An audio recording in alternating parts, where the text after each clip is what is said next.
Very good morning students, welcome back to my channel which is by me biology with me यानी मीनाक्षी के साथ। तो previous class में हम लोगों ने कंप्लीट कर लिया था हमारा first chapter the living world. ठीक है, आई होप आप सभी को समझ में आया होगा, किसी तरह की कोई प्रॉब्लम नहीं हुई होगी। फिर भी यदि कोई हुई हो तो आप उससे पूछ सकते हैं। ठीक है, सो आज हम स्टार्ट कर रहे हैं हमारा नया चैप्टर द बायोलॉजिकल क्लासिफिकेशन। ठीक है, सो हम स्टार्ट करते हैं। प्रीवियस क्लास में जब हमने टैक्सोनॉमी स्टार्ट करी थी कि टैक्सोनॉमी क्या होती है, तो उसमें मैंने आपको जब कंपोनेंट्स पढ़ाए थे तब मैंने आपको बताया था कि क्लासिफिकेशन क्या होता है ना। तो हमने टैक्सोनॉमी के कंपोनेंट्स पढ़े थे। ठीक है, फर्स्ट क्या था हमारा आइडेंटिफिकेशन, सेकंड था हमारा डिस्क्रिप्शन, ठीक है, थर्ड था हमारा नॉमेनक्लेचर और फोर्थ होता है हमारा क्लासिफिकेशन। तो क्लासिफिकेशन क्या होता है, हमारे पास जितने भी ऑर्गेनिज्म हैं उन सबको क्या किया जाता है, उनकी ग्रुपिंग की जाती है। कैसे की जाती है, उनकी सिमिलरिटीज़ और डिससिमिलरिटीज़ के बेस पे उनको अलग अलग ग्रुप में डिवाइड किया जाता है। ठीक है, classification it is the arrangement of organism into orderly groups based on their similarities के बेस पर उन सब की ग्रुपिंग करना क्या कहलाता है, क्लासिफिकेशन कहलाता है। तो क्लासिफिकेशन स्टार्ट करने से पहले कि क्लासिफिकेशन कैसे स्टार्ट हुआ, किसने स्टार्ट किया, उससे पहले हम कुछ टर्म्स पढ़ते हैं कि आप थोड़ा उन जो टर्म्स हैं उनसे फैमिलियर हो जाएं ताकि आपको आसानी से समझ में आ सके। तो सबसे पहले आपकी उसमें टर्म आती है प्रोकैरियोट्स। ठीक है,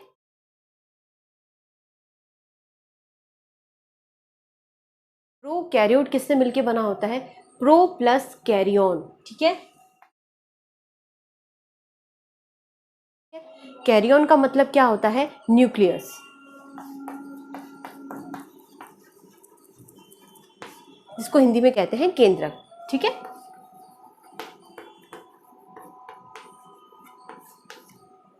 ठीक है, प्रो यानी प्रिमिटिव,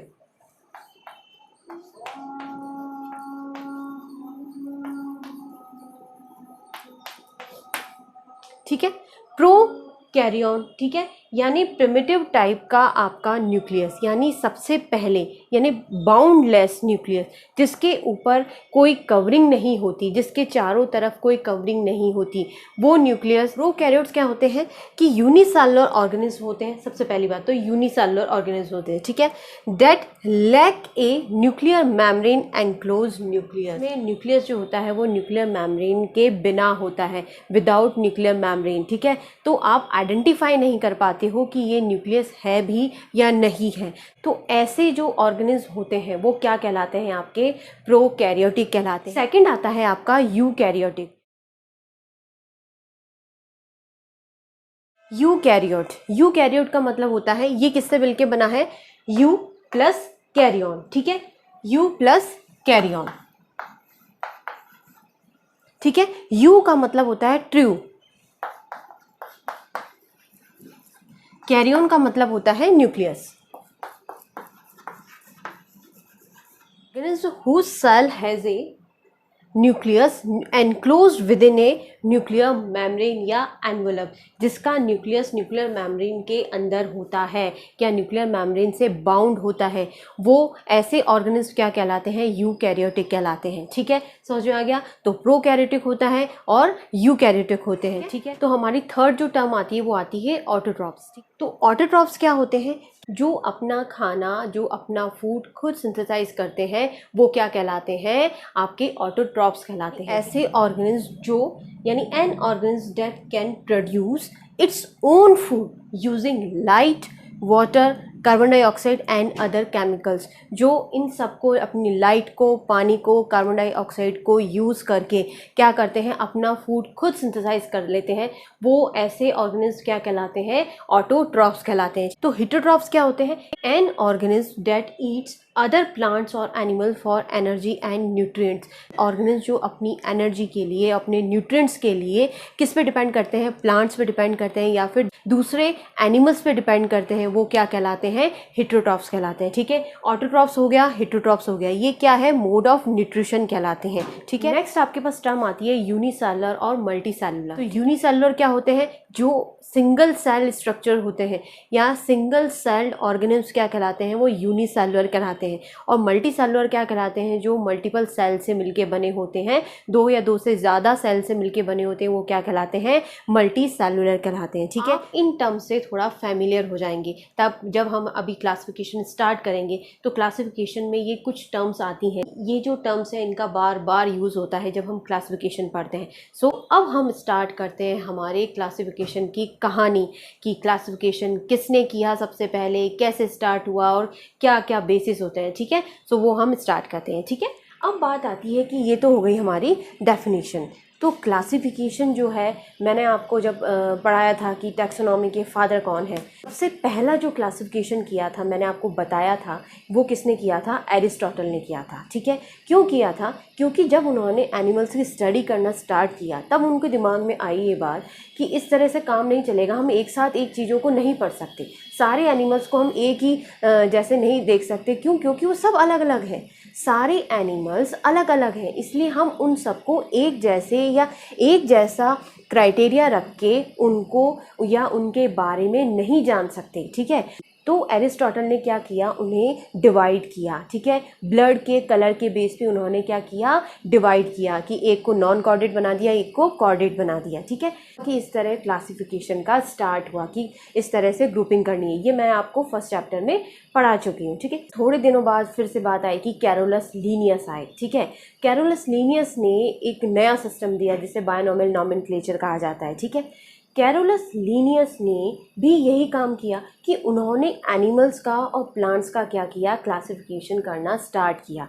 एरिस्टोटल के बाद में सबसे पहले जो क्लासिफिकेशन दिया वो आया था two kingdom classification. First classification system किसने प्रपोज किया था, कैरोलस लीनियस ने प्रपोज किया था। ठीक है, कैरोलस लीनियस ने कैसा क्लासिफिकेशन दिया था, टू किंगडम क्लासिफिकेशन दिया। उन्होंने लिविंग्स को किस में डिवाइड किया, प्लांटी और एनिमेलिया में। ठीक है, उन्होंने क्लासिफिकेशन जो दिया वो था टू किंगडम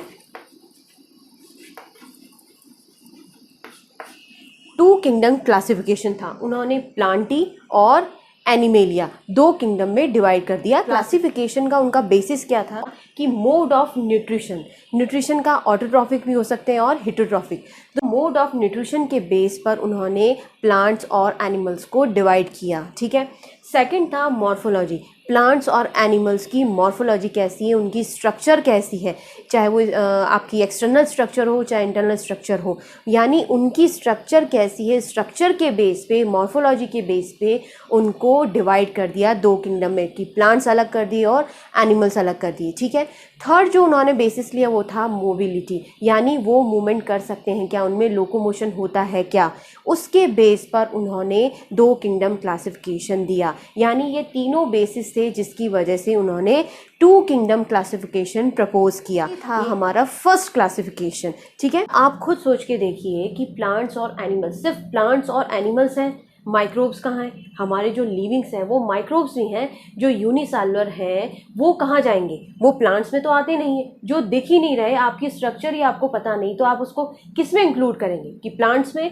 कि एनिमल्स में, किस में इंक्लूड करेंगे। जब कैरोलस लीनियस ने ये टू किंगडम क्लासिफिकेशन को प्रपोज किया उसके बाद में उनके पास ये प्रॉब्लम आई, ये दिखने में तो सही है, ठीक है, हमें क्या इजी वे में हो गया कि प्लांट्स अलग कर दिए, एनिमल्स अलग कर दिए, क्लासिफिकेशन तो हुआ, ठीक है, प्लस इसका क्या पता चला कि हमें ये मोड ऑफ न्यूट्रिशन जो है वो अलग अलग होते हैं, इनकी मोबिलिटी, जो बेसिस उन्होंने रखे वो सही बेसिस थे। कैसे कि प्लांट्स और एनिमल्स के अंदर ये डिफरेंस होते हैं, बिल्कुल होते हैं। टू किंगडम क्लासिफिकेशन की जो मेरिट्स हैं, यानी जो हमें फायदे हुए हैं, वो क्या फायदा हुआ है, हमें क्या पता चला है टू किंगडम क्लासिफिकेशन से, कि सबसे पहले तो हमें पता चला है कि प्रोग्रेशन और सेलुलर डेवलपमेंट, यानी किस तरह से यूनिसेलुलर से मल्टी सेलुलर का डेवलपमेंट हुआ है, इन सब चीज़ों के बारे में हमें किसमें पता चलता है, टू किंगडम क्लासिफिकेशन में। ठीक है, सेकंड हमें पता चलता है कि कितने तरह के मोड ऑफ न्यूट्रिशन होते हैं। तो मैंने आपको बताया कि दो तरह के मोड ऑफ न्यूट्रिशन होते हैं, कि प्लांट्स के अंदर क्या होता है वो ऑटोट्रॉफिक होते हैं और एनिमल्स जो है वो हिट्रोट्रॉफिक होते हैं,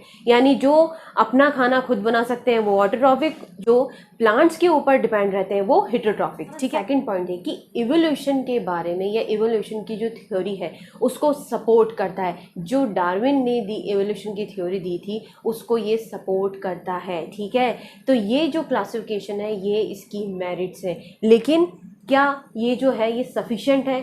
इतने सारे ऑर्गेनिज्म हैं, क्या आपको इस क्लासिफिकेशन से पता चलता है कि माइक्रोब्स कहाँ हैं, माइक्रोब्स की पोजीशन कहाँ होनी चाहिए? क्या प्लांट्स में और एनिमल्स में रखने के लिए है? वो नहीं है।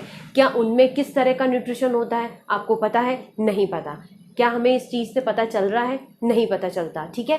तो कुछ डीमेरिट्स थी कि जितने भी आपके यूनिसेलुलर और मल्टीसेलुलर ऑर्गेनिज्म हैं उनके अंदर किसी भी तरह का कोई डिफ्रेंशिएशन नहीं हो पा रहा। हमें पता ही नहीं चल रहा कि हमें यूनिसेलुलर जो आपके बैक्टीरिया हैं वो कहाँ रखे जाएंगे। कुछ एल्गी हैं जो फंजाई है वो मल्टीसेलुलर भी होती है, तो उन्हें कहाँ रखा जा रहा है? क्या उन्हें हम प्लांट्स में इन्वॉल्व कर सकते हैं? नहीं।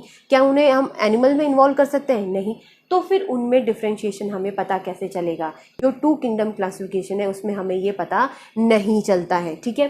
सेकंड चीज़ हमें क्या नहीं पता चलती है कि कौन सी जो एनिमल्स हैं ये कौन से ऑर्गेनिज्म हैं वो यूकैरियोट्स हैं और कौन से प्रोकैरियोट्स हैं। थर्ड डीमेरिट इस क्लासिफिकेशन की ये है कि आपको ये तो पता चल रहा है कि ऑटोट्रॉफिक होते हैं, मोड ऑफ न्यूट्रिशन जो होता है वो 2 तरह के होते हैं कि एक ऑटोट्रॉप्स होते हैं और एक हेटेरोट्रॉप्स होते हैं, ठीक है। लेकिन क्या ऑर्गेनिज्म जो है वो ऑटोट्रॉफिक है, हेटेरोट्रॉफिक है, आपको पता चल रहा है? नहीं पता चल रहा। कुछ ऐसे यूनिसेलुलर हैं जो कि ऑटोट्रॉफिक होते हैं, ठीक है, लेकिन क्या आपको पता चल रहा है?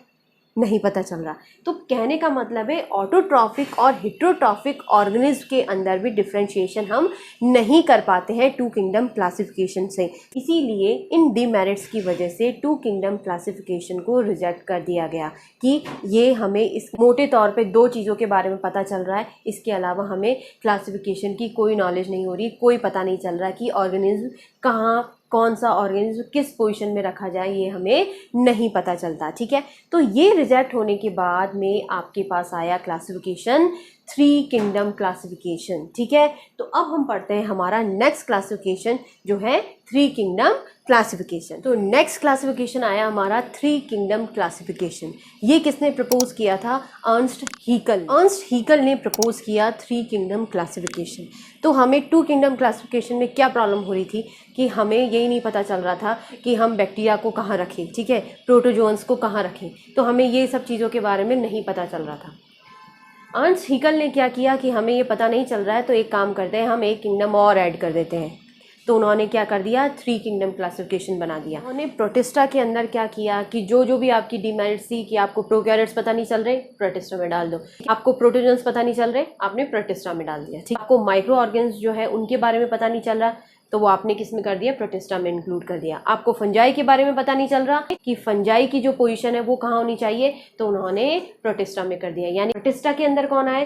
प्रोटोजोआ आ गया, आपका फंजाई आ गया, आपके बैक्टीरिया आ गए, और भी जो जितने भी माइक्रो ऑर्गेन्स हैं वो सब किसके अंदर इंक्लूड कर दिए? उन्होंने प्रोटिस्टा के अंदर इंक्लूड कर दिया, ठीक है। अब मैं बात करूं कि उन्होंने एक नया किंगडम बनाया जिसे प्रोटिस्टा कहते हैं, ठीक है, बहुत बेस्ट है, उन्होंने बहुत सही काम किया। क्योंकि प्रोटोजोआ, बैक्टीरिया, फंजाई और जितने भी माइक्रो ऑर्गेनिज्म क्या वो प्लांट और एनिमल से मैच खाते हैं? नहीं मैच खाते। तो ये है 3 किंगडम क्लासिफिकेशन की मेरिट्स में। Prokaryotes in separate kingdom of protista is wise step. बिल्कुल वाइज स्टेप था, क्योंकि जितने भी प्रोकैरियोट्स होते हैं उनकी जेनेटिक स्ट्रक्चर, उनका सेलुलर ऑर्गेनाइजेशन, उनका मोड ऑफ रिप्रोडक्शन, उनकी फिजिकल और फिजियोलॉजिकल सिचुएशन या कंडीशन भी बिल्कुल डिफरेंट होती है। किससे? प्लांट से, एनिमल से। इसलिए उनको अलग किंगडम में रखना बहुत अच्छा, एक कह सकते हैं बहुत वाइज स्टेप था, बहुत अच्छा कदम था, ठीक है। एक शुरुआत की उन्होंने इसको अलग करने की, ठीक है। और 3 किंगडम क्लासिफिकेशन के अंदर उनके जितने प्रोटोजोन्स हैं, आपके बैक्टीरिया हैं और आपके फंजाई हैं, उन सबको अलग कर दिया। लेकिन एक तरह से क्या हुआ कि आपने फ्रंट पेज दिखा दिया, आपने अंदर ये नहीं बताया कि ये इसका डिटेल में क्या है स्टडी, हमको ये नहीं पता। हमें सिर्फ ये पता है कि भाई ये प्रोटिस्टा होते हैं, अंदर हमने प्रोटोजोन्स रखे हैं, बैक्टीरिया रखे हैं, फंजाई रखी है, लेकिन क्या हम बता पाए हैं कि उनकी स्ट्रक्चर कैसी थी? क्या अलग अलग हम उन्हें क्लासिफाई कर पाए, डिवाइड कर पाए कि ये प्रोकैरियोट्स हैं, ये यूकैरियोट्स हैं? नहीं कर पाए, ठीक है।